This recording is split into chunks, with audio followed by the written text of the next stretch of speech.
l'incrédulité va venir bloquer la main de Dieu. Les anges ne peuvent pas faire quelque chose. On dit que quand quelqu'un a la foi, est-ce qu'il est agréable à Dieu? Donc quand il n'y a pas la foi pour la chose là ne peut pas se manifester. Est-ce que vous me comprenez? Quand il n'y a pas la foi, pour que, regardez, il y a une petite fille qui a été élevée dans une famille chrétienne. Et elle allait chaque fois réellement à l'assemblée, tout ça. Et dans l'église où elle était, le pasteur là, il dit que le temps des miracles s'est passé. C'était les apôtres réellement à qui on avait confié les miracles. Donc, les miracles, les signes, les prodiges, tout ça, c'était Dieu qui avec le Seigneur avait confié cela aux apôtres. Donc, ce sont des actes des apôtres. Donc,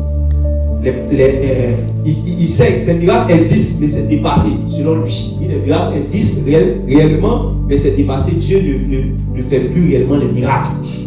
Le miracle, c'est la nouvelle naissance. Vous comprenez? Donc, la petite fille, la jeune fille, elle était élevée par ses parents. On lui a dit, tiens la Bible là. Il faut garder ça, il faut étudier la Bible. Médite la Bible. Chaque jour, comme Josué, médite la Bible. Mais chaque fois qu'elle vient au temple, qu'elle vient également à l'église, aux réunions, quand le pasteur prêche, à chaque fois qu'il arrive sur les parties où on parle de la manifestation de l'Esprit de Dieu, la démonstration de l'Esprit de Dieu, les miracles, il insiste en fait pour dire que c'est passé. Vous comprenez? Donc, chaque fois que la petite lit, elle ne comprend pas. Elle voit que elle lit la Bible. Ses parents lui ont dit de lire chaque jour. Vous comprenez non? Mais chaque fois que le pasteur arrive sur cette partie, elle dit que c'est dépassé. Vous savez ce que la petite fille a fait? Elle est partie à la maison. Elle prend son ciseau. Chaque fois qu'elle médite là, dès qu'elle arrive sur une partie où on dit que tel apôtre, tel prophète a fait un miracle, elle déchire ça. Quand on dit que on leur a imposé les mains, ils ont commencé à parler de nouvelles langues, elle déchire ça. Parce que ce n'est plus d'actualité. Quand on dit Élisée est rentré dans la maison de la femme, il lui a dit de prendre des vases chez les voisines, de rentrer ça, l'huile ne va pas manquer, la farine ne va pas manquer, elle déchire ça. Quand Pierre et puis Jean allaient au temple, et puis il y avait cette personne-là, celui qui était impotent, lui a dit lève-toi et marche. Ce que nous avons au nom de Jésus, lève-toi et marche. Elle déchire ça dans sa Bible. Jésus marchait sur les eaux, elle déchire ça dans sa Bible. Partout où on parle des signes et des prodiges, partout où on parle de la manifestation des dons spirituels, partout où on parle des miracles, partout où on parle des exploits de Dieu, elle déchire ça dans sa Bible. Et un jour, quand il y avait un culte, et avant dans les cultes là, quand on finit de faire quand la réunion finit, le pasteur s'en va, il est à la porte, et puis tout le monde sort, et puis salue tout le monde. Voilà. Et c'est comme ça qu'elle était derrière ses parents. Quand ils ont salué tout le monde, elle avait sa Bible ici. Et ils ont fini, le pasteur a fini de saluer, il a salué son papa, il a salué maintenant aussi sa maman. À son tour, elle avait ça dans sa main, il dit que mais ça c'est quoi ça ma fille? Sois bénie. Et c'est quoi ça? C'est quoi tu as mis ici comme ça? Elle dit non que c'est ma Bible. Donc il prend la Bible, il dit c'est faible, mais c'est pas pourquoi c'est comme ça. Donc il prend, quand il a ouvert, il voit que tout est déchiré. Tout est déchiré. Il dit quoi? Abomination, scandale. Et c'est comme ça tout à l'heure quand il était en train de dire que la petite fille a déchiré réellement les versets de la Bible. C'était d'autres vous peut-être étaient choqués. Vous comprenez? Mais elle est quoi? Voilà. Puisque réellement, tu as dit que ça n'existe pas. Donc elle a coupé. Pour pas que ça était réellement sincère. Et puis elle, ici, là, ce qu'elle était de faire, elle était conduite par l'esprit. Où elle était en train de déchirer, elle était conduite par l'esprit comme ça. Donc quand le pasteur a vu, c'est la vie au scandale, tout ça, elle a dit que, pasteur. Elle dit que pasteur, que en fait, c'est vous nous avez dit que ces parties-là n'existent pas, que ce n'est plus d'actualité. C'est pour ça chaque fois quand je lis, je médite comme mes parents m'ont dit de méditer la parole de Dieu chaque jour, 2 jours comme Josué. Je fais ça chaque fois. Mais quand on arrive sur cette partie, vous dites que ça n'existe pas, que ce n'est plus d'actualité. Donc je vous obéis et puis je déchire la partie. Donc le pasteur il a attrapé réellement sa tête. Il est parti dans sa chambre. Il s'est prosterné et il a pleuré. Il a reconnu que réellement c'est lui qui avait mis. C'est-à-dire que c'est lui sa cause. C'est-à-dire que Dieu lui a parlé même par cette fille. Elle a compris que Dieu lui a parlé, il s'est repenti. Et par la grâce de Dieu, après ce qui s'est passé là, c'est quand il va se repentir maintenant, que Dieu maintenant va commencer à l'utiliser. Et des signes et des prodiges vont commencer à se manifester dans l'église. C'est pour ça qu'il dit qu'on peut donner un visage. De la manière que tu crois en Dieu là, c'est comme ça qu'il va marcher avec toi. Tu le négliges, tu le prends un gars bizarre. Ok, il n'y a pas de problème. Tu crois en Jésus, donc tu crois en son fils. Ok, il n'y a pas de problème, vous allez marcher comme ça. Mais tu seras un gars comme ça. Comprenez? Comprenez? Voilà. C'est pour cela que quand on était en prière, avec l'homme de Dieu en temps, quand on était en prière, quand il a dit que je vois un peuple. C'est le Seigneur qui parlait, c'était une prophétie. Par prière, il a dit, je vois un peuple qui me cherche. Je vois un peuple qui se sanctifie. Je vois un peuple qui se met à part, qui croit en moi. Donc moi je disais Amen, jusqu'à ce que ils disent mais. Et il a dit mais. Donc j'écoute maintenant. Il dit le Seigneur voit les problèmes qui sont là. Il voit des gens, peut lui faire de l'éternel des délices et de donner ce que ton cœur désire. C'est-à-dire qu'il voyait un peuple qui désire des choses, mais ils font comme s'ils ne désirent pas. Il dit mais ça c'est grave Seigneur, dans mon cœur. Et puis il dit il ne peut pas passer sur ça comme ça. Donc j'ai calé ça, j'ai gardé ça. Il dit ça. Tant que je n'ai pas encore vu la différence, que ce soit partout ou partout, c'est-à-dire que les assemblées, quand on va s'attendre, on va transférer en face, il va tout faire pour que Dieu utilise afin que ça soit restauré dans la vie de chacun. Parce que si réellement, parce que ça ne sert à rien réellement de faire la pastorale, et puis tu es en train de chercher toujours à faire sortir les gens, alors que eux-mêmes ne veulent pas sortir de leur trou. C'est quel maître qui veut être maître des gens qui ont toujours 5, 6, 20, 5, 6, 20, 2, 6, 20 à l'école? C'est quel maître? C'est quel maître? C'est quel professeur qui veut avoir, quand on dit que résultat, quand on dit résultat à la fin, lui là, c'est-à-dire, il veut avoir, c'est-à-dire, il n'a pas fait passer les gens.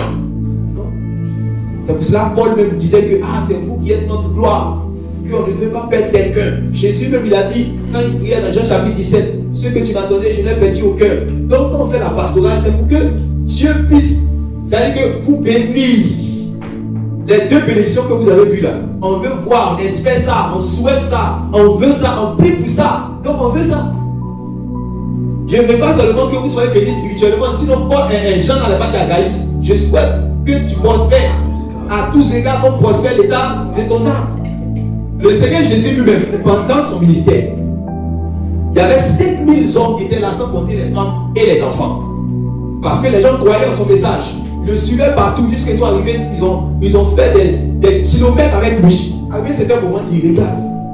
Quand il était ému de compassion. Parce qu'ils avaient faim. Il n'a pas dit non, restez là, contentez-vous, je vais vous prêcher le royaume. Je vais prêcher le royaume. Qu'est-ce qu'il a dit? Parce qu'il avait fini de prêcher le royaume de Dieu. Il avait fini de prêcher, il avait fini de guérir les malades, chasser les démons, prêcher la bonne nouvelle, prêcher le royaume de Dieu, prêcher la sanctification.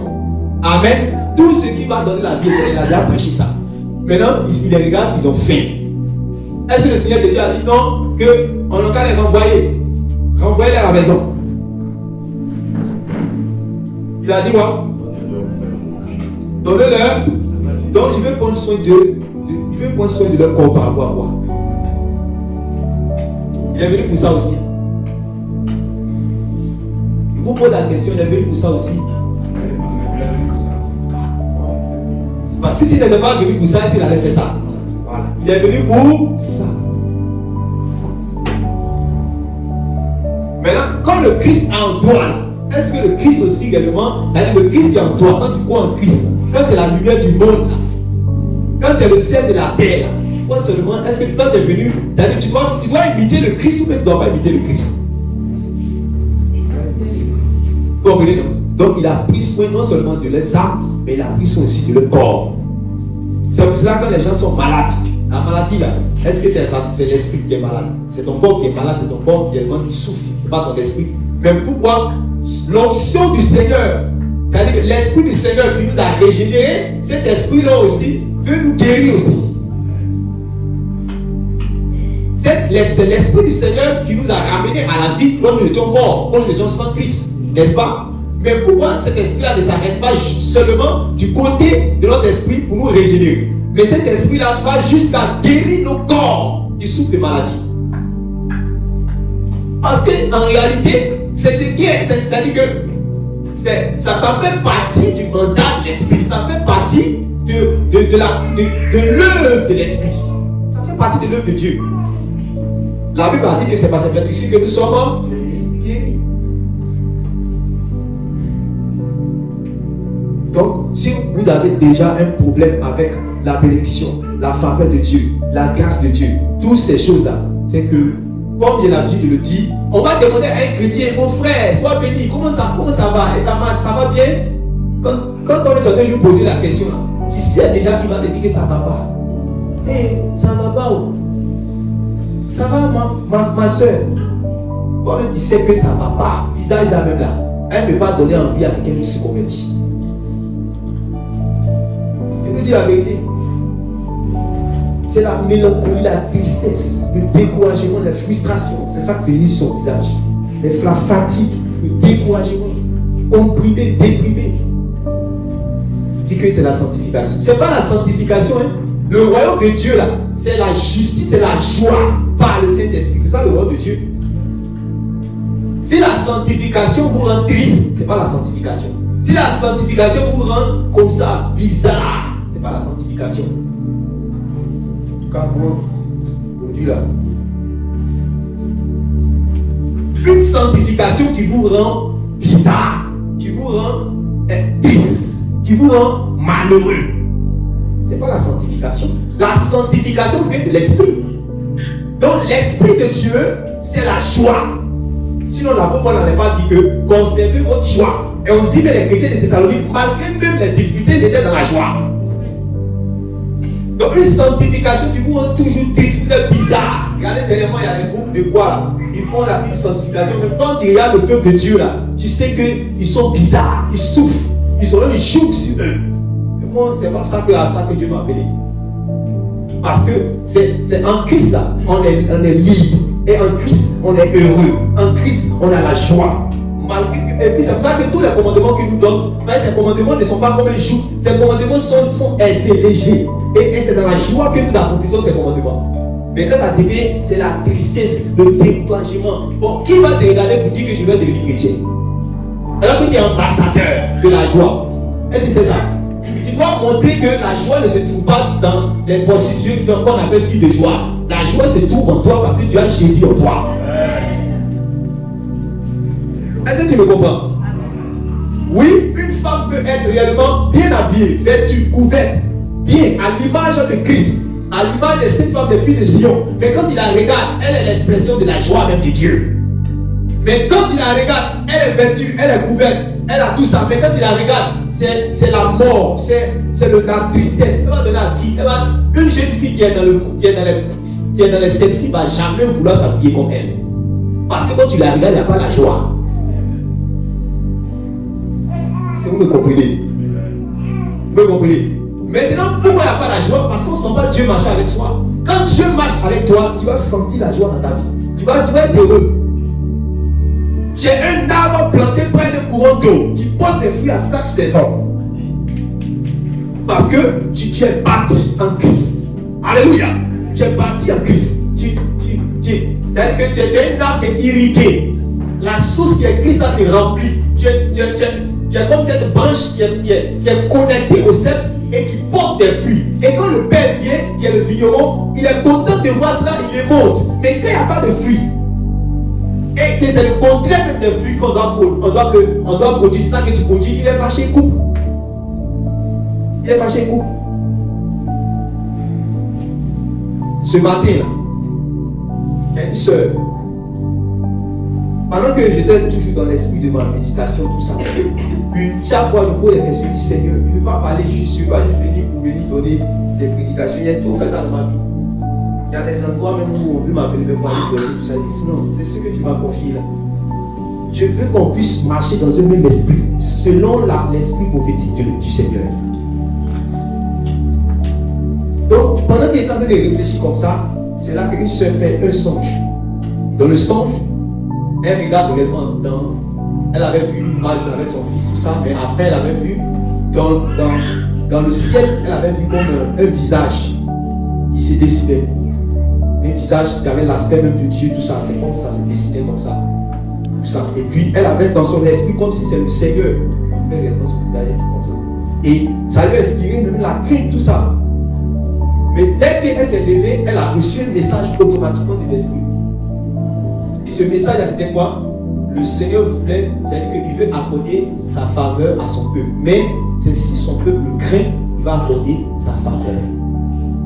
Or, moi, c'est-à-dire que ce matin, j'étais là, j'étais en train de réfléchir, toujours depuis tout le temps là-dessus, par rapport à ce comment, quelle disposition nous devons avoir pour que Dieu nous bénisse. Quelle disposition, qu'est-ce que nous devons faire pour que Dieu nous accorde sa faveur. Parce qu'il dit, Seigneur, comment est-ce que je vais parler?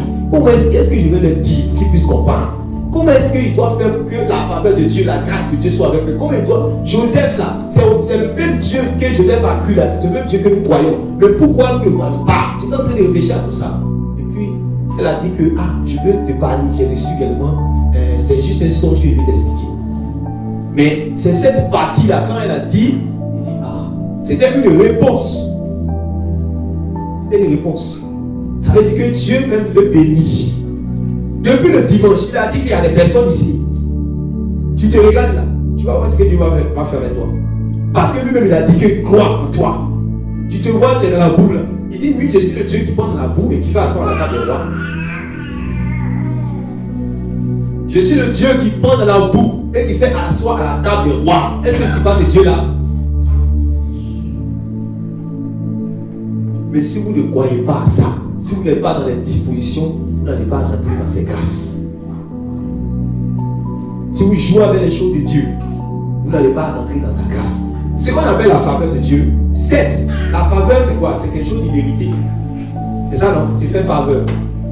C'est ça non? Ou bien quelqu'un d'autre définition, c'est que, par exemple, là où les gens, tu arrives quelque part, là où normalement on ne fait pas rentrer les gens, toi on te fait rentrer sans dire que tu as fait faveur. C'est pas ça. C'est pas ça. Voilà. Par exemple, tu es dans ta voiture, il y a un embouteillage comme ça, on a bloqué tout le monde parce que le président de la République doit passer. Maintenant, toi, tu es devant, tout le monde est bloqué là. Mais on dit, toi, c'est vrai qu'on a bloqué tout le monde, mais toi, il faut passer avec ta voiture. Tu as fait faveur. Amen. C'est quelque chose que tu ne mérites pas, que Dieu réellement t'apporte. C'est ça, non? Mais je vois dans ma même Bible qu'il y a des dispositions qui font que la faveur de Dieu vient sur toi. Tu ne comprends pas? C'est-à-dire, il y a les bénéfices de la faveur de Dieu. C'est comme la grâce. Les gens ne connaissent pas Dieu. Dieu va vers eux pour aller les sauver. Amen. Amen. Mais il y a des dispositions qui font que quand tu es dans cette disposition-là, la faveur de Dieu va venir sur toi, va partir sur toi. Comment faire pour que cette grâce, cette faveur-là puisse venir sur nous? Parce qu'on le donne a bien vu la distinction entre les deux bénédictions. Oui, la bénédiction spirituelle en Christ. Et c'est ce que Dieu veut, ça, c'est ça même d'abord. La dernière fois même qu'on parlait d'offrande, je vous ai dit que tant que toi tu n'es pas devenu une offrande à Dieu, ton offrande que tu veux donner à l'Éternel, ça ne l'intéresse pas. Amen. Par exemple, l'offrande d'une prostituée, on n'acceptait pas ça depuis le temps de la loi. Donc si moi je suis une prostituée spirituelle, j'adore les faux dieux, les dieux de viande, les dieux de pornographie, les dieux d'adultère, les dieux de mensonge, les dieux de fraude, de corruption, que je vais venir donner mon offrande à l'Éternel, il ne va pas prendre. Dis-toi même deviens une offrande. Amen. Parce que j'ai accepté Abel d'abord avant d'accepter son offrande. Donc je veux toi-même que tu sois pour moi une offrande d'abord. Amen. Après je vais accepter ton offrande. Ça on est d'accord. La bénédiction spirituelle. Dieu a fait de nous sa possession par la mort, l'ensevelissement et la résurrection du Seigneur Jésus. Comme nous avons mis notre foi en lui, par une repentance sincère, nous sommes devenus la propriété de Dieu. Et Dieu nous a bénis spirituellement. Amen. Amen. Amen. Et on a vu dans notre Bible qu'il y a la bénédiction matérielle, financière de Dieu. Comment on peut rentrer aussi dans ces grâces-là? Maintenant, si tu dis que moi je ne veux pas ça, il n'y a pas de problème. Amen. Mais si ton frère réellement veut, parce que regardez, c'est tout ça là qui n'est pas bon. Si ton frère veut là, faut pas lui dire que c'est un péché, parce que c'est toi qui pêche.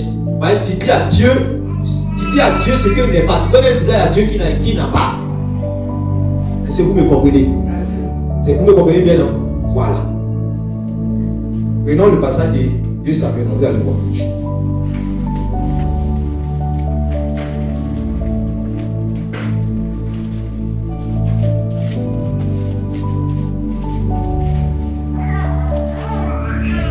2 Samuel chapitre 6.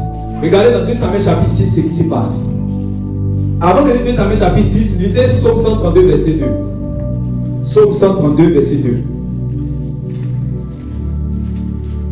Psaume 132 verset 2. Psaume 132 le verset 2. Il y a pas du verset 1 jusqu'à 2. Allons-y.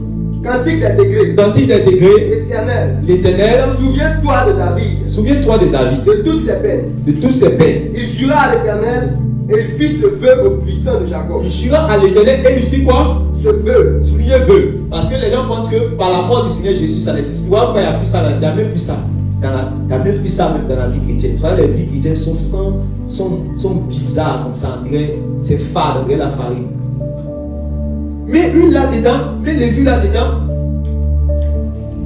mais les trucs là-dedans, noix de muscade là-dedans, ça devient gâteau. Sinon, ta vie chrétienne, ça va devenir farine seulement. Fade, on ne peut pas manger. C'est quand il y a œuf dans la farine, quand il y a huile dedans, quand il y a noix de muscade, quand il y a sucre vanillé, qu'on tourne là, on met ça dans l'huile, on cuit, ça devient gâteau puis on mange. Quand ta vie chrétienne est comme gâteau, on peut manger ça. On veut devenir comme tu es. Mais si c'est la farine, on ne va pas prendre ça. Ça, il t'assure. Oui? Je n'entrerai pas dans la tente où j'habite. David dit, je n'ai pas entré dans la tente où j'habite. Je ne monterai pas sur le lit où je repose. Je ne vais pas monter sur le lit où je repose. Je ne me donnerai ni sommeil à mes yeux. Ni sommeil à mes yeux. Ni assoupissement à mes paupières. Ni assoupissement à mes paupières. Jusqu'à ce que j'ai trouvé un lieu pour l'Éternel. Jusqu'à ce que j'ai trouvé un lieu pour l'Éternel. Une demeure pour le puissant de Jacob. Une demeure pour le puissant de Jacob. Alléluia. Tu peux t'asseoir. Vous comprenez? Vous avez compris la parole de David, non? Donc, ici, en ce moment, on est où? Les enfants d'Israël, c'était au temps de le juge là. Samuel. Amen. Samuel avait réellement, au temps des juges, vous allez voir que, bon, au temps de Samuel même, vous allez voir que les Philistins vont faire la guerre aux enfants d'Israël. Les enfants d'Israël vont désobéir et Samuel va leur dire que ça, c'est comme vous avez désobéi, le Seigneur va vous livrer. Et c'est ce qu'il avait déjà prophétisé depuis le temps de Moïse jusqu'à. Il a prophétisé encore pour dire, comme vous ne marchez pas dans ses voies, il va vous livrer. Donc les Philistins arrivent, ils ont vécu les enfants d'Israël, alors que c'est eux qui étaient prédestinés à avoir la victoire. Amen. Ils ont pris l'âge de l'alliance. Ça, c'était au temps des choses là. Élie là, voilà. Élie le sacrificateur. Ils avaient mal marché. Ils ont pris l'âge de l'Éternel. Ils sont allés avec ça chez les Philistins. Ils ont déposé ça dans les temples de Dagon. Donc Dieu a manifesté sa puissance là-bas. Et eux aussi, c'est-à-dire que Dagon là, il s'est prosterné, il s'est décapité, tout ça. Et ils ont eu peur. Après ça, maintenant, Dieu les a frappés d'hémorroïdes, des plaies bizarres. Les souris me sont venus dans la ville, ils ont mangé tout. En tout cas, ils ont été frappés parce qu'ils avaient emmené l'arche de l'Éternel chez eux. Donc, ils ont pris des chariots, tout ça, ils ont emmené les anciens là-bas pour dire, on a s'est débarrassé de l'arche de l'Éternel parce que c'est en train de créer des problèmes. Donc, ils ont fait des offrandes pour dire pardon à Dieu, que l'arche de l'Éternel n'est qu'à partir. Donc, quand l'arche de l'Éternel est quittée sur les Philistins, ça va arriver maintenant, quelques temps après, chez un certain Abinadab. Vous voyez, quand ça va arriver chez lui, l'arche de l'Éternel, normalement, vous savez que, c'est-à-dire que quand l'arche de l'Éternel était dans son coin, ça n'avait pas de tente. Donc David dit que lui, il ne peut pas laisser l'arche de l'Éternel comme ça. Quand il dit ça ici, il dit qu'il ne peut pas l'aider. Là, lui, il est devenu roi. Il sait qu'il lui a donné la royauté. Quand il était encore en train de surveiller les brebis de son papa, il sait comment il avait la force pour pouvoir arracher sa brebis dans la gueule du loup, de l'ours et puis du lion. Il sait qu'il lui a donné la force pour pouvoir tuer Goliath. Il sait qu'il lui a donné la grâce pour pouvoir échapper à la mort lorsque Saïd voulait le tuer. Il sait qu'il y a eu l'onction sur lui. Il sait que c'est Dieu qui l'a choisi à la place de Saïd. Et il sait qu'il a mis réellement en tant que roi d'Israël. Il dit non, il ne peut pas régner sans que l'Éternel ait un endroit où il va reposer et puis il est quelque part là-bas. Si Dieu, il s'est souvenu de la parole de Moïse qui a dit à Dieu, si toi tu ne marches pas avec nous, c'est pas la peine. Une vie chrétienne où Dieu ne marche pas avec nous, c'est pas la peine. Dieu, il faut effacer mon nom dans ton livre, c'est mieux. Il y a d'autres qui parlent de cette prière. Il veut une vie chrétienne. Si Jésus se trouve en enfer, on va aller en enfer là-bas. Si Jésus dit sont en enfer, on s'en déménage, on laisse parler, nous on s'en va en enfer. Parce qu'on ne peut pas vivre, en fait sans la présence de Dieu. C'est pas possible. C'est comme un poisson, tu veux espérer vivre en dehors de l'eau. Tu vas mourir. Si Jésus s'en va sur la planète Mars, je ne vais plus au paradis. Je vais sur la planète Mars. C'est lui qui donne essence au paradis. Moi, il dit, si c'est ça, tu dis quoi? Tu vas pas marcher avec nous, tu vas nous laisser comme ça. Je sais qu'ils ont péché, oui, c'est vrai. Mais tu dis que tu ne veux plus marcher avec nous, tu vas marcher. Non, Seigneur. Si c'est ça, effacer mon nom de ton cœur. Je veux que tu marches avec nous, toi-même, pas un ange. Il ne faut pas envoyer un ange pour marcher devant nous. Toi-même, marche avec nous. Est-ce que vous comprenez la prière de Moïse? Vous voyez dans quel niveau? Parce que les chrétiens, ils pensent que ils veulent. C'est ce que les juifs là disaient. Que non, toi, il faut aller parler à ton Dieu là-bas. Nous, on est dans le film de parler à lui. Et puis tu vas venir nous interpréter. Parce que nous là, voilà, ton Dieu là, il est feu, on ne va pas avoir problème. Moïse savait. Toi-même, tu ne marches pas. Si tu dis qu'il est trouvé grâce à tes yeux, alors marche toi-même avec nous. Alors les autres vont savoir que tu nous as choisis. Ils vont savoir que nous sommes nés de Dieu. Ils vont savoir que nous sommes nés de l'Esprit. Ils vont savoir que nous sommes la lumière du monde. Ils vont savoir que nous sommes le sel de la terre. Ils vont le savoir. Il y aura une différence palpable entre ceux qui craignent Dieu et ceux qui ne le craignent pas. Ceux qui, la lumière de l'Éternel, lui, et ceux qui sont là comme des misérables, ils n'ont rien à battre Dieu dans leur vie. Ils ne veulent pas cette vie chrétienne là. Ils ne veulent pas ça. Donc, quand David a compris ça, il dit quoi? Lui, l'Éternel doit habiter au milieu. Il dit dans la cité de David. Vous comprenez? La cité de David, et puis avant l'Éternel là-bas, c'est pas la peine. C'est ça, il a fait ce vœu là. Vous comprenez? Donc, comme maintenant, là, l'Éternel avait fait 20 ans en dehors d'Israël, du peuple d'Israël, en dehors au bout là-bas, la frontière, quelque part là-bas. Il dit non, ça ne va pas marcher comme ça. Donc, il a nourri le désir. Depuis le somme que vous venez de lire, il a nourri le désir maintenant de faire venir là l'Éternel, là où lui il régnait. Parce que si quelqu'un bâtissant l'Éternel bâtit en fait. Si quelqu'un règne ici, il n'y a pas de Dieu dans son règne, c'est zéro. Alléluia. Tu as un foyer. Tu dis mariage. Non, mariage, il n'y a pas de Dieu dedans. C'est zéro. Toujours par la frustration. Divorce. Parce qu'il n'y a pas de Dieu là. Dieu n'est pas la base. Un mariage où Dieu n'est pas la base, où on ne met pas les choses de Dieu devant, ça serait un mariage bizarre.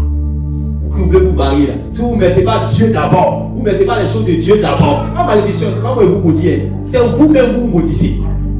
C'est vous-même. Si vous ne mettez pas Dieu d'abord et les choses de Dieu, vous mettez d'abord quoi? Ce qu'on va manger, ce qu'on va se vêtir.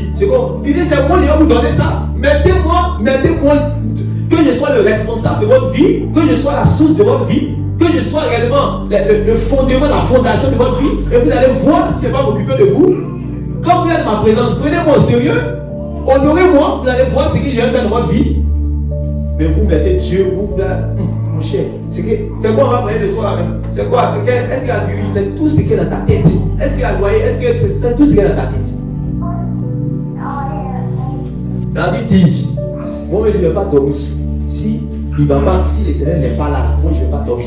Il a fait le vœu à l'Éternel. Ce n'est pas pour rien que Dieu va dire, voici l'homme selon mon cœur. Faites attention, chaque fois les gens que Dieu, quand il leur dit, il a aimé Esaü, il a aimé Jacob, il a haï Esaü. Donc vous voyez, c'est pas ça, vous voyez que Dieu fait la distinction, tout ça. Regardez Dieu là, vous allez voir que vers la fin, il avait raison. Il ne choisit pas comme ça, il y a quelque chose qui fait qu'il choisit. C'est ceux qui connaissent Dieu qui savent, ceux qui sont dans l'esprit, ceux qui lisent bien les livres de la Bible, ils voient. Regardez tout ce que Dieu a choisi. Quand il dit que lui, il a pris Isaac, il a laissé Ismaël. Regardez comment les deux se sont comportés. Il a choisi Jacob, il a laissé Esaü. Regardez comment les deux se sont comportés.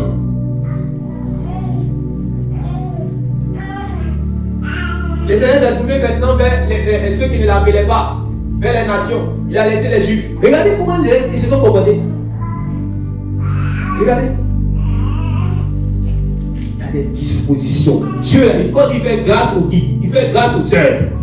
Et il résiste aux orgueilleux. Il y a des gens qui sont orgueilleux. Dieu lui peut avoir le beau désir de leur faire du bien. Mais leur orgueil, leur disposition va faire qu'ils vont résister à Dieu. Vous comprenez? Donc quand David dit, il est l'homme selon son cœur. Pourquoi il y a tous ces détails? il connaît son Dieu.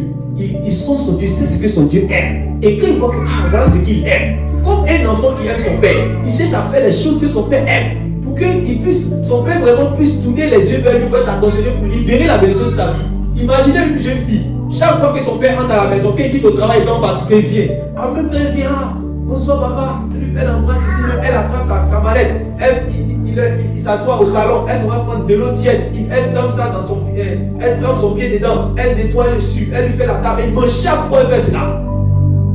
Un jour, le père va dire, ma fille, il faut que tu procèdes, oui toi. Tout ce que je souhaite de bon là, ça n'est qu'à arriver dans ta vie. Comprenez? Vous allez voir que dans la famille, on va dire que le père là, il aimait cette fille là plus que les autres. Vous voyez Jacob, quand vous avez commencé à lire dans Genèse là, et puis vous voyez qu'il a jusqu'à 12 fils. Et parmi ces 12 fils, on dit qu'il aimait Joseph plus que les autres. C'est Jacob qui est mauvais. C'est Jacob qui est mauvais. On va arriver sur Joseph là. Parmi les 12 là, même si on se met à part pour partir poser là, eux tous sont des fils qui leur papa. Joseph dit que non, je ne peux pas écouter ça. Ouais, les choses sont même malédiction dans la vie des gens. Hein? Moi, mes oreilles, je ne peux pas écouter ça. Je suis assis avec mes frères, on critique le pasteur. Il est assis, moi, je suis assis. Ça ne comptez pas si moi. Mes oreilles ne peuvent pas entendre ça. C'est pour ça qu'il y a les personnes. Qui peut venir critiquer qui devant? Qui peut venir critiquer un frère chez moi ici? Mais pourtant, quand tu laisses quelqu'un venir critiquer un frère dans ta vie, il vient critiquer même le pasteur qui te bénit. Tu veux quelle bénédiction? Tu te fais comme les portes. Même ma pauvre femme ne peut pas venir critiquer également un pasteur qui va me critiquer, venir m'en parler mal d'un pasteur. Je suis là. Pendant qu'ils sont là, leur pauvre père, leur pauvre père, il s'asseye, il critique. Le vieux là, même là, il est là seulement, chaque fois il nous rappelle les affaires de son grand-père. Abraham a fait quoi, Isaac a fait ceci. Nous-mêmes on est là, on est étrangers. Ils sont là seulement, Dieu a béni Abraham, Dieu a béni un grand-papa Isaac. On sait l'affaire là, je ne crois pas. Et quand il est là-bas, il le critique. Mais je leur dis quoi? Ça, je ne peux pas accepter. Ça, c'est les petits signes. On va arriver, quand on va arriver sur ce sujet, vous allez voir. C'est les petits signes. Donc, il y a des dispositions que les gens ont là, ça fait que c'est ça qui les démarque. Parmi le peuple, ça qui fait que ça les démarque. C'est comme ça. Et David, il a pris ça, il dit qu'il a entrepris maintenant d'envoyer l'arche de l'Éternel où? En Israël. Il a bâti le verset 4. Il rapide. Suivez-moi très bien. Vous allez voir. Oui. 2 Samuel 6, verset 1. David rassembla encore toute l'élite d'Israël au nom de 30 000 hommes. Et David, avec tout le peuple qui était auprès de lui, se mit en marche depuis Baal-Juda pour faire monter de là l'arche de l'Éternel, devant laquelle est invoqué le nom de l'Éternel des armées, qui réside entre les chérubins au-dessus de l'arche. Il mit sur l'arche, il mit sur un char 9 l'arche de l'Éternel, et l'emportèrent de la maison d'Abinadab sur les collines. Uza et Achon, fils d'Abinadab, conduisaient le char 9. Il emportait donc de la maison d'Abinadab sur les collines. Uza marchait à côté de l'arche de l'Éternel, et Achon allait devant l'arche. David et toute la maison d'Israël jouaient devant l'Éternel de toutes sortes d'instruments de bois, des cyprès, des harpes, des luttes, des tambourins, des cithres et des cymbales. Lorsqu'il fut arrivé à l'ère de Nacon, Uza étendit la main vers l'arche de l'Éternel et la saisit. Tout le monde aime prêcher sur les fatigués. Uza, ça nous aussi on a prêché sur ça. Mais où on va arriver là? Parce qu'ils sont trop spirituels, ils ne disent pas là-bas où on va arriver là aussi. Que ce que le Saint-Esprit veut les enseigner. Si c'est qu'on va arriver là, ils ne disent pas là-bas. Et la saisit, parce que les bœufs la faisaient pencher. La colère de l'Éternel s'enflamma contre Uza. Et Dieu le frappa sur place à cause de sa faute. D'accord. Uza mourut là, près de l'arche de Dieu. David fut irrité de ce que l'Éternel avait frappé Uza d'un tel châtiment. Donc David a le désir, fait d'Éternel ses délices, c'est ça non? Il a le désir d'envoyer l'Éternel en Israël, mettre ça voilà, avec arranger bien, honorer l'Éternel. Mais dans ce bon vouloir là, sur la route, dans cette entreprise là, il y a quelqu'un qui meurt. Donc David est fâché. Et David a peur. Amen. David se souvient de ce que l'Éternel a fait aux Philistins. Donc il s'est dit que, est-ce que ça ne va pas arriver aussi dans ma maison? Parce qu'un Israélite vient de mourir. Vous me comprenez? Donc on dit qu'il est irrité. Donc quoi? Et ce lieu a été appelé jusqu'à ce jour Péret Pisa. Oui. David eut peur de l'Éternel en ce jour-là. David eut peur de l'Éternel en ce jour-là. Et il dit, comment l'âge de l'Éternel entrerait-elle chez moi? Comment l'âge de l'Éternel entrerait-elle chez moi? Donc il ne veut pas. Oui, il dit quoi? Il ne voulut pas retirer l'âge de l'Éternel chez lui. Donc il ne veut pas maintenant envoyer l'âge de l'Éternel chez lui. Hospitalité ça là, honneur ça là, en tout cas, il s'en met la mort, je ne veux plus. Maintenant il cherche quelqu'un maintenant, on va envoyer vers qui? Là, si au moins, va se débrouiller là-bas. Si les morts, ça c'est un problème. Vous me comprenez? Voilà, oui. Et il a vu conduire dans la maison d'Obed-Edom. Mais là, il fait conduire ce qui emmène la mort, ce qu'il a peur là. Il a fait conduire ça maintenant chez quelqu'un d'autre. Obed-Edom. Oui. L'âge de l'Éternel resta 3 mois dans la maison d'Obed-Edom. L'âge de l'Éternel resta 3 mois dans la maison d'Obed-Edom. De Gath. De Gath. Et l'Éternel bénit Obed-Edom. Et l'Éternel bénit Obed-Edom et toute sa maison. Et toute sa maison. Amen. L'Éternel bénit Obed-Edom et toute sa maison. Est-ce que vous comprenez ce qu'il avait dit? Quand j'ai étudié Obed-Edom dans la Bible, il était béni jusqu'à même pendant 200 ans. C'est-à-dire, sa descendance a été bénie. On dit ça 3 mois de bénédiction. Hein. Allez-y étudier la Bible, vous allez voir. Quand vous lisez jusqu'à dans les chroniques, ses fils sont servis dans le temple de Dieu. Ils étaient là où il y avait le trésor. Là où tout le monde dans sa maison a été béni.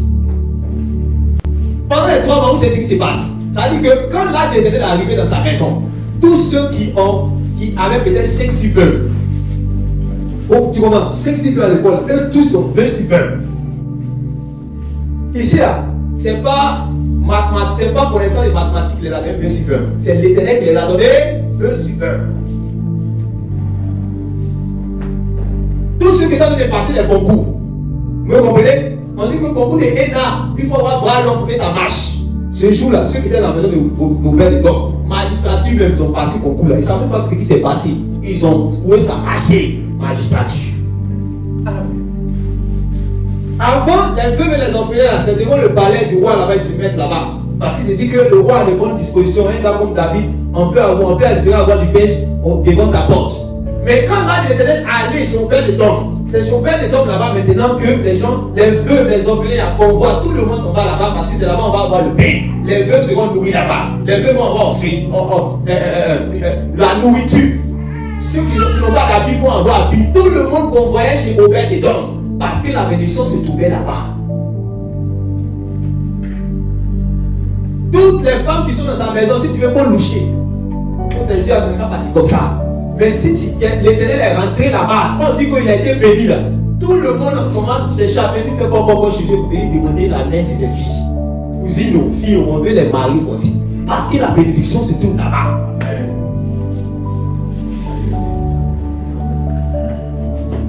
Est-ce que vous me comprenez? On dit Dieu l'a béni, lui et toute sa maison.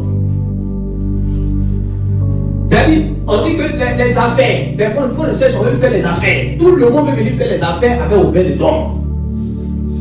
Ceux qu'on les chante, on dit que les marchés, on va venir te donner les marchés. C'est pas grave, pour venir, on va faire les marchés. Celui, peut-être Obed-Edom, c'était quelqu'un qui devait les gens. Mais maintenant, c'est lui maintenant qui prête. Oui, jouer ce qui est écrit dans la loi. Tout ce qui est écrit dans la loi, on dit que tu seras la tête et jamais la queue. Tu vas prêter. C'est Obed-Edom, les gens viennent prendre les crédits chez lui. Ils donnent crédit. Que tiens, toi tiens, faut faire ce chant, tiens. Parce que pendant 3 mois seulement, Dieu l'a béni et tout ce qui s'est passé. Regardez la suite. Parce que cette bénédiction, ça va aller, si ce n'est pas le cas, ça n'est pas allé jusqu'à ça, la nouvelle n'est pas arrivée chez David. Parce qu'il était renommé, Dieu l'avait élevé. Quand c'est la main de Dieu qui t'élève, Satan même il est là pour contempler. Vous me comprenez? Voilà. Je vous dis les choses pour que vous puissiez aimer Dieu et ces choses. Parce qu'on a tellement manqué, vous dites non, voilà quelqu'un. Voilà ce que Dieu est en train de faire dans sa vie. C'est là-bas qu'on dit, même la servante qui travaille là-bas, la servante aussi est bénie. Ceux qui donnent, vous savez, les Israélites là, les gens lavaient les pieds des choses avec. Quand un invité arrive chez toi, on a fait tous ceux qui sont dans la maison Obed-Edom, ils sont bénis. Lui et toute sa maison. C'est la Bible qui a dit. Oui. On vient dire au roi David. On vient dire au roi David. C'est-à-dire que c'est parti partout. On parle de lui. Ok, David, c'est de lui on parlait avant. On dit que Saül a tué combien? Lui, il a tué combien? Saül a tué 10 000. On parlait de lui. Mais quand l'âge de l'Éternel est arrivé chez Obed-Edom, on ne parle plus de David. On parle d'Obed-Edom. On vient dire au roi David. L'Éternel a béni la maison d'Obed-Edom. L'Éternel a béni la maison d'Obed-Edom. Et tout ce qui est à lui. À cause de l'âge de Dieu. À cause de l'âge de Dieu. Amen. Vous comprenez? Ici là, vous avez vu quand je vous ai expliqué maintenant ce type de bénédiction, vous voyez que ce n'est pas afin des bénédictions spirituelles. Le peuple l'Éternel là, il a béni. C'est-à-dire que matériellement, financièrement, quoi, fécondité, tout. C'est pas une bénédiction ici, c'est ça. Il a béni. Et comme on n'a pas le temps, si on allait étudier, comme tous les passages qui parlent de Obed-Edom qui sont famille dans la Bible, vous allez voir. Parce qu'à partir de là, quand même on va revenir avec l'âge de l'Éternel, lui il a parti, il va dire. Et David se mit en route. Il fit monter l'âge de Dieu depuis la maison d'Obed-Edom jusqu'à la cité de David. Il a compris maintenant, non? Il a compris que ça n'a pas tué, mais ça l'a béni. Ça n'a pas tué Obed-Edom, ça l'a béni. Donc lui dit non, c'est que j'ai regretté, c'est que j'ai mal fait. Il regrette maintenant, il veut se rattraper. Vous comprenez? Ici, ce n'est pas la jalousie, puisque c'est lui qui avait entrepris d'abord de faire venir là l'Éternel, puis les rois encore. Amen. Voilà pourquoi il va continuer en fait ce qu'il avait commencé, puis il avait relâché là. Il va se rattraper. Vous comprenez? Et regardez quand il va se rattraper, lui, vas-y. Au milieu des réjouissances. Quand ceux qui portaient l'âge de l'Éternel lui fait 6 pas. On sacrifiait un peu On sacrifiait un peu et un veau gras. Pourquoi? Il veut se rattraper. Si c'est 6 km là, chaque 6 pas, on sacrifiait un veau gras avec un taureau en l'honneur de l'Éternel, un peu. Pourquoi David fait ça? Fais quoi? Voilà. En fait, ici là, il vient de. Parce que là, c'est-à-dire que l'Éternel que je n'ai pas accepté chez moi, le voilà qui le voilà qui. C'est que c'est le problème de se trouver pas chez l'Éternel. Donc maintenant, il essaie maintenant de se rattraper. Vous comprenez? Il essaie maintenant de se rattraper. C'est pour ça que vous allez le voir. Quand ils vont arriver, jusqu'à vous allez lire toute l'histoire, quand il va arriver jusqu'à là-bas, à la ville là-bas, il va enlever même son habit, même son rôle. Il avait porté un habit de tout ça, il va enlever ça, il va s'humilier devant l'Éternel. Écoutez, c'est prophétique. Il va s'humilier devant l'Éternel, danser. La fille de Saül va venir dire, toi comment tu peux danser devant l'Éternel? Il dit que même si tu peux devenir même femme, même tu peux danser devant l'Éternel. Cette manière pour dire, Seigneur, si je savais, je te demande pardon. Mais qu'est-ce que je peux faire pour toucher ton cœur? Puis ça baisse devant l'Éternel, danse devant l'Éternel. Dis, Seigneur, vraiment, je te crains. Fais-moi. David connaît ce que c'est que la faveur de Dieu. Si les chrétiens jouent à ça, si les chrétiens ne veulent pas la faveur de Dieu, David sait ce que c'est que la faveur de Dieu. Ce qu'il a vu faire, ce que l'Éternel a fait dans la maison d'Obed-Edom. Il connaît ça. Si les chrétiens ne veulent pas, David a expérimenté cela. Et c'est comme ça, Obed-Edom et sa famille, comme je vous disais là, vous allez voir, son premier fils béni, ses petits-enfants bénis, partout, parce que quand ils vont rentrer avec ça dans la maison de David là-bas, c'est eux qui vont prendre pour pouvoir surveiller encore, puisqu'il était lévite. Donc toute sa famille, sur des siècles, des années, ils ont été toujours à la tête, tout ce qu'ils font. Après, vous donnez ces passages, c'est tout dans le Chronique. Quand vous avez 2 Chroniques, vers 6, 1 Chronique, vers 6, vous partez de là-bas. Ils vont parler toujours de Dieu.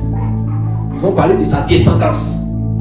C'est-à-dire, puisque lui, il est déjà mort, mais ceux qui sont venus après lui, ils ont été bénis. Et ça, c'est ce que vous dites que vous voulez être allergique à ça. Parce qu'on doit aller au ciel. Non? Regardez. Il faut que nous possédions pour pouvoir donner.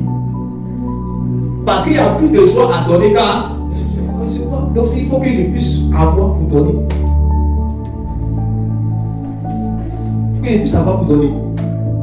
Qui a quelque chose si ce n'est pas l'Éternel qui te donne? Avant que ce n'est pas l'Éternel qui te donne. Ce que nous possédons, c'est l'Éternel qui nous a donné. L'Éternel qui nous a donné. Donc, Dieu veut faire faveur réellement. Regardez ce qui va se passer dans Actes des Apôtres chapitre 10. Un gars comme un étranger, comme Paul, il est chez les Juifs là-bas. Il craint Dieu. Il craint Dieu.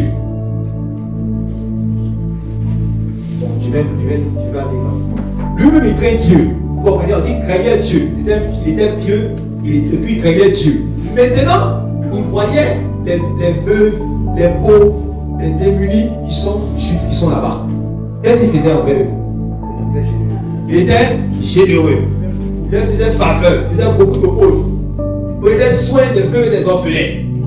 Or, dans votre Bible, comme vous lisez les livres de Proverbes, on dit que celui qui donne aux pauvres, il prête à l'Éternel.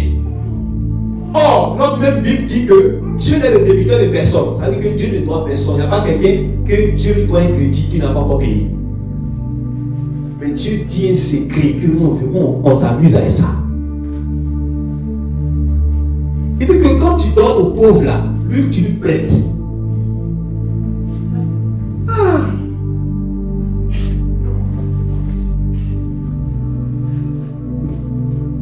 C'est-à-dire que si quelqu'un ne reçoit pas de Dieu, c'est de sa faute, pas mais quand il est ignorant, c'est ignorant, c'est tout.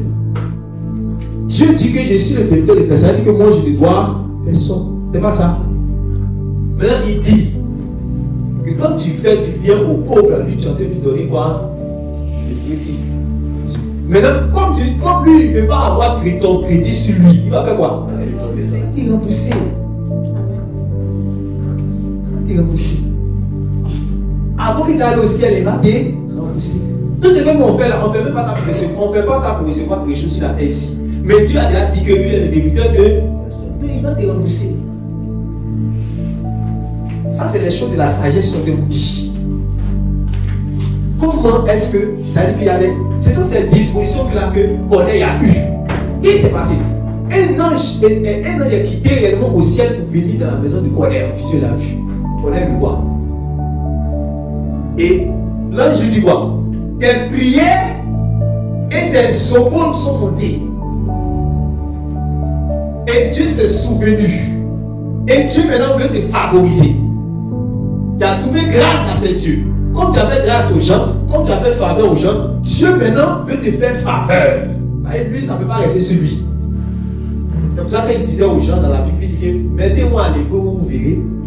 Quand Dieu te parle comme ça, Dieu te dit qu'il te met au défi. Vous jouez, ça vous dit que quand Jésus est venu à la croix, la crucifixion, la justification, la purification. Restez là. La crucifixion, la purification. Restez là. On vous montre les choses de la sagesse de Dieu.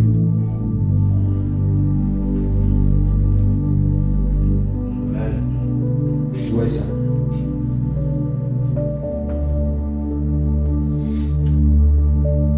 C'est comme ça que Corneille a été visité et Dieu réellement. C'est-à-dire que, puisque Dieu lui avait donné les choses qui a matériel, Dieu regarde ce qu'il y a.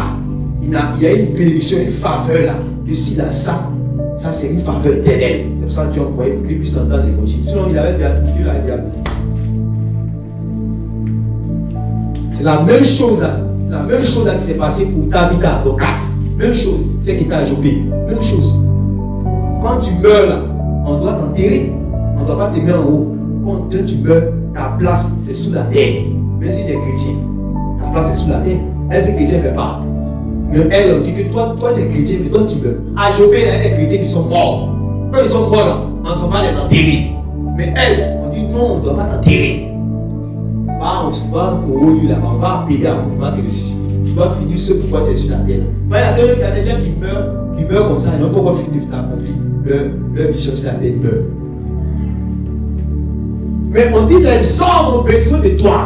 Tu es le ciel de Jobé. Si tu quittes Jobé, il n'y a pas la saveur. Tu es la lumière de Jobé, de la vie de Jobé. Si tu quittes là, il n'y a pas la lumière. On a besoin de toi. Et ces veuves là disent qu'elles ont crié, ont pleuré, elles disent pourquoi? Non. Regardez, je vais vous montrer certaines choses là. Regardez, lisez Job chapitre 31. Lisez Job chapitre 31. Job est en train de faire une complète à l'Éternel. Et dans certaines choses, c'est-à-dire il évoque sa conduite. Mais dans ce qui il va évoquer sa conduite, il y a certaines choses qu'il va dire dedans que vous allez comprendre. Il y a certains principes que vous allez comprendre quand Job est en train d'évoquer sa conduite. Il y a certains principes que vous allez voir.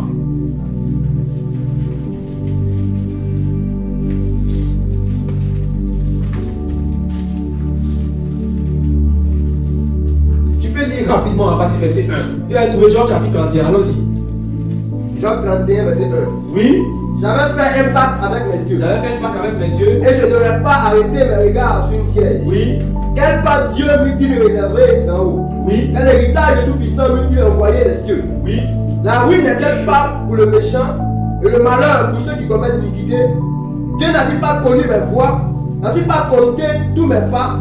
Si j'ai marché dans le mensonge, si mon pied a couru vers la fraude, que Dieu me pèse dans des balances justes et il reconnaîtra mon intégrité. Si mon pas s'est détourné du droit chemin, si mon cœur a suivi mes yeux, si quelque souillure est attaché à mes mains, que je sème et qu'un autre moissonne, et que mes rejetons soient déracinés. Vous comprenez ça d'abord, il dit que je sème et qu'un autre moissonne. Ça c'est une anomalie. C'est une anomalie d'abord. Quand tu sèmes, tu dois ça, donc, il vient de montrer un principe ici qui est dit depuis Genèse. Quand tu sèmes, ça que tu récoltes. Allons-y. Si mon cœur a été séduit par une femme, oui. Si j'ai fait le guet à la porte de mon prochain, que ma femme tourne la meule pour un autre, oui. Et que d'autres la déshonorent. Oui. Car c'est un crime, un forfait que punissent les justes. C'est un feu qui dévore jusqu'à la ruine et qui aurait détruit toute ma richesse. Oui. Si j'ai méprisé le droit de mon serviteur ou de ma servante, oui. Si elle était en contestation avec moi, oui. Qu'ai-je à faire quand Dieu se lève? Qu'ai-je à répondre quand il châtie? C'est lui qui m'a créé dans le ventre de ma mère. Ne l'a-t-il pas créé? Le Dieu ne nous l'a-t-il pas formé dans le sein maternel? Si j'ai refusé aux pauvres ce qu'il demandait. Si j'ai refusé aux pauvres ce qu'il demandait. Si j'ai fait languir les yeux de la veuve. Si j'ai fait languir les yeux de la veuve. Donc ici là, quand vous lisez, vous partez. Ne partez pas, hein. Restez là. Et puis examinez-vous. Ne partez pas, vous restez là, vous examinez vous-même, voir. Oui, continue. Si j'ai fait languir les yeux de la veuve. Oui. Si j'ai mangé seul mon pain. Si j'ai mangé seul mon pain. Sans que l'orphelin en ait eu sa part. Sans que l'orphelin en ait eu sa part. Moi qui l'ai dès ma jeunesse élevé comme un père. Oui. Moi qui dès ma naissance. Quand vous lisez la vie de Job, vous dites ses fils, vous pensez que c'était un pacha qui était là, il faisait la java avec ses fils faisaient la java, et puis voilà. Non, regardez ce qu'il faisait. Moi qui l'ai orphelin chez lui. Il y avait je sais pas pourquoi vous parlez tout à l'heure d'Obed de Dom là. C'est que Dieu bénit là. C'est leur conduite qui est là. Orphelin dormait chez lui, veuve dormait chez lui. Quand il n'a pas habile, il ne faut pas aller au magasin. Il faut partir chez Jean. Tu vas avoir habile là-bas. Oui. Moi qui dès ma jeunesse élevé comme un père, moi qui dès ma naissance ai soutenu la veuve. Oui. Si j'ai vu le malheureux manquer de vêtements, écoutez, un récit qui a sorti. Oui. L'indigent n'a pas point de couverture, sans que ses reins m'aient béni. Oui. Sans qu'il ait été réchauffé par le toison de mes agneaux. Oui. Si j'ai levé la main contre l'orphelin, parce que je le sentais un appui, les juges, que mon épaule se détache de sa jointure. Amen. Et mon bras tombe et qu'il se brise. Amen. Donc il montre par là que c'est bien fait qu'il faisait là. Il y a eu réellement un retour. Il y a eu un retour sur lui-même. Il y a eu un retour sur lui-même. Vous comprenez? Cherchez réellement. Ayez d'abord, il faut que vous l'acceptez. Première chose que vous devez accepter, vous devez accepter que là, Dieu est la source de la bénédiction.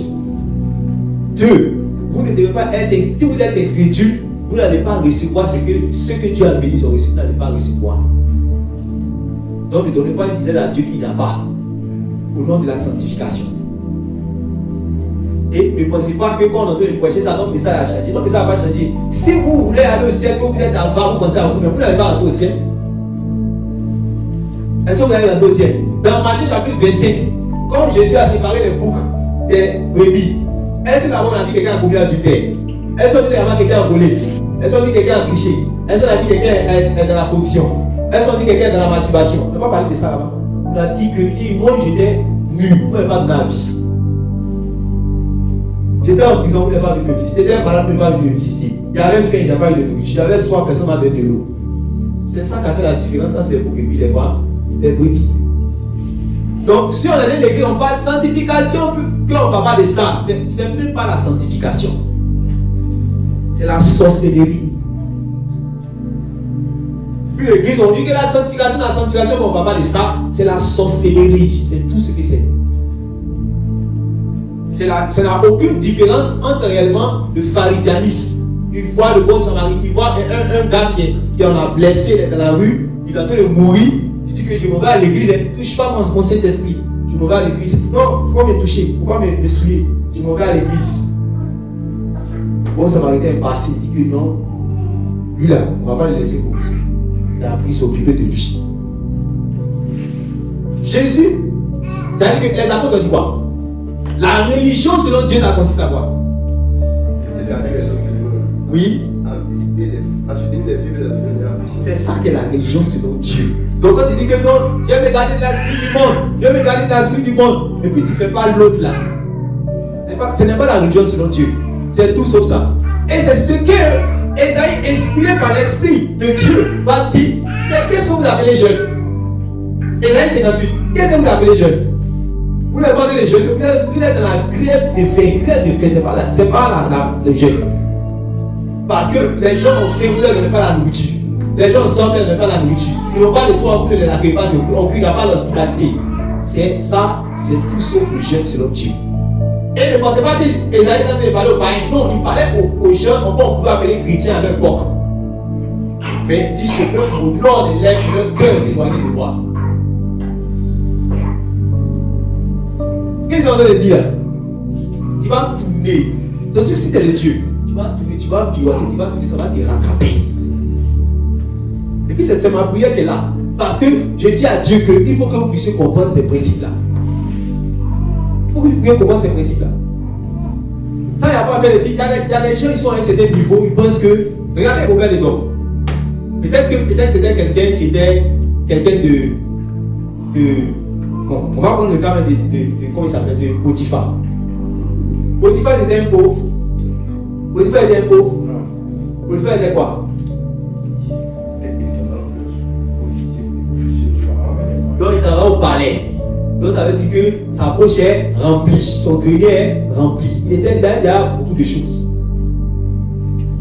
Mais la Bible dit, et non, Genèse chapitre 9. Là, on va voir les choses. Genèse chapitre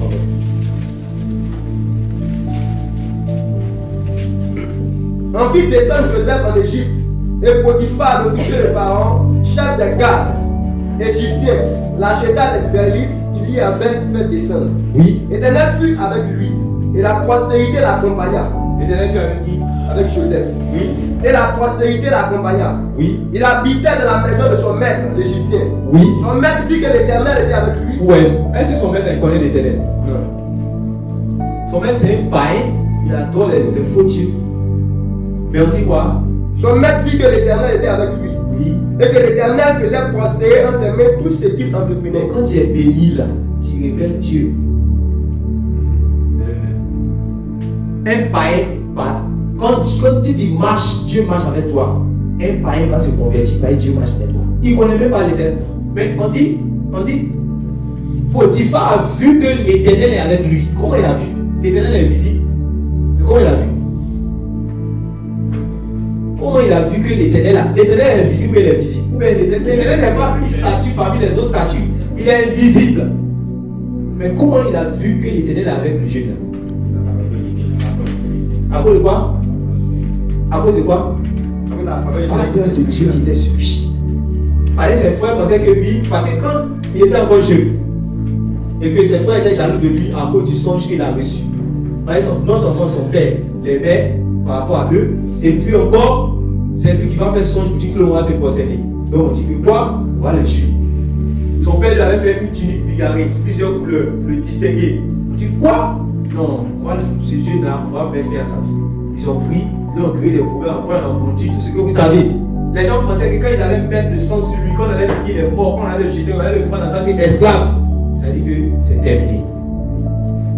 Mais on dit l'Éternel était avec lui. Et le dimanche passé, vous disiez, qu'est-ce qui a poussé Potiphar? Il a déjà plusieurs serviteurs. Qu'est-ce qui a poussé à aller chercher esclave? C'est Dieu qui a fait. Quand la faveur de Dieu est sur toi, il y a des chrétiens, là, des gens qui ne vont pas rencontrer dans leur vie. C'est des gens. Vous savez, la bénédiction, hein? La bénédiction là, il y a des choses qui amènent la bénédiction. Tu peux croiser quelqu'un qui tu vas croiser dans ta vie, qui va changer le cours de ta vie. Il y a quelqu'un avec qui tu vas te marier, il va changer le cours de ta vie. Il y a quelqu'un qui va t'imposer la main, ça, bon, le cours de ta vie va changer. La bénédiction de Dieu, là, la faveur de Dieu, là, il y a un couloir, les couloirs de la faveur de Dieu. Tu n'es pas dans ces couloirs, ça ne va pas te prendre, c'est pas possible.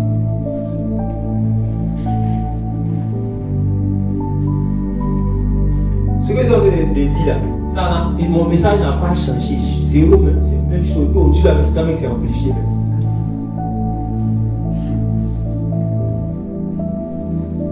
C'est Dieu qui a dit dans la Bible que les gens n'ont qu'à le chercher comme les gens cherchent l'argent. Donc Dieu sait que les gens cherchent l'argent.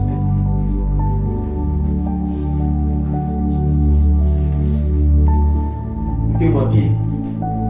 Un païen ne connaît pas Dieu. Ne connaît pas Dieu. Mais c'est par la vie de quelqu'un qui connaît Dieu. À la faveur de quelqu'un, à la faveur de celui-là, il arrive à connaître Dieu. C'est ça une sorte de outil. S'il y a la faveur de Dieu sur vous là, il y a les conversions qui vont se faciliter. Oui.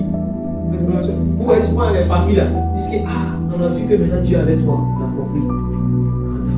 Ouais, maintenant Dieu. Vous pensez que moi je crois au résultat de la prière du jeûne. Mais je vous dis, toute onction n'est pas le résultat de la prière du jeûne.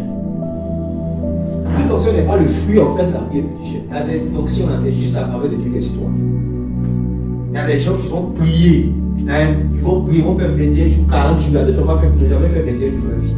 Mais miracle, c'est pas dans les ministères, tu ne peux pas. Et ils sont dit, Seigneur, je veux ta faveur sur ma vie. Mais quand la faveur sera là, c'est pas possible. Quand vous voyez les renards banqués, le vieux qui est mort, vous pensez que c'est seulement que c'est quelqu'un qui a forcément jeûné des 51 jours, 100 jours de jeûne. Non. On voit dans la Bible, vous avez vu qu'Élisée avait fait combien de temps de jeûne? Élisée a fait combien de temps de jeûne? Comme Élie. Donc il a fait combien de miracles par rapport à Élie?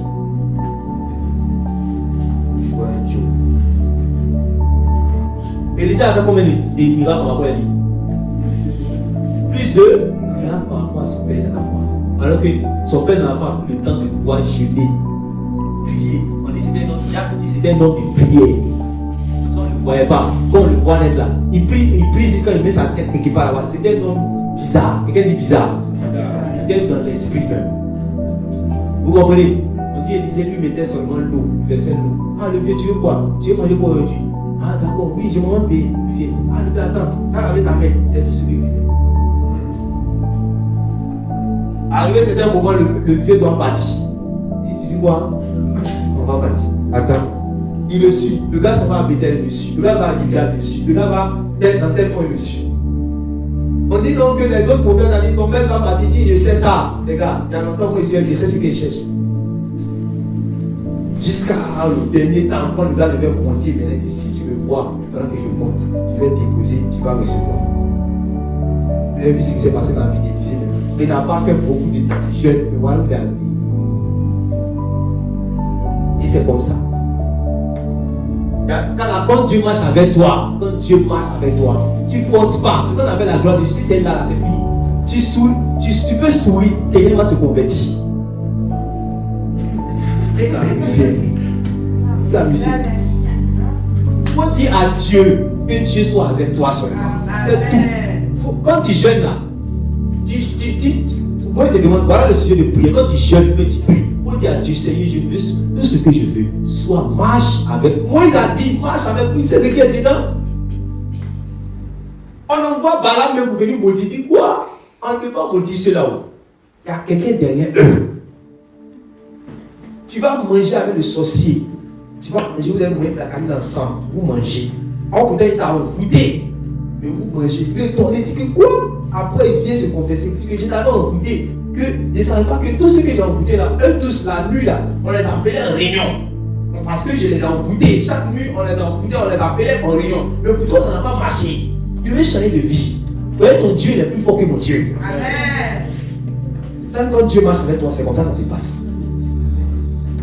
Non, je suis venu à la prière là, ils ont pris ma chaussure, ils ont pris mon habit, mon truc a disparu. Ils n'ont qu'à prendre, ça va les convertir là-bas. Amen. Ça, quand Dieu marche avec toi. Ah, on est chrétiens là, on ne va pas au village. Quand tu vas au village, ah, tu vas au village. Non, pas aller au village. Si tu es avec toi, tu vas au village chaque samedi, tu reviens. Chaque samedi, tu reviens. Chrétien, Dieu n'est pas avec lui, il va au village, il a peur. Ils vont le tuer. Il dit, ils vont le tuer, il a peur. Quand tu jeûnes, prie du Seigneur, tout ce que je te demande, sois là, marche avec moi. Je veux ta faveur. Ça facilite les choses. Qui sont difficiles, ça facilite. Sinon, comment on peut penser pour dire que les gens comme les filles sont en train, ils traversent la ville seulement. Ils traversent la ville là seulement. Là. Les gens sont il y a la délivrance qui se passe. Tu es en train, lui, là, de traverser la ville et il y a la délivrance. C'est quoi? Un jour, vous allez comprendre.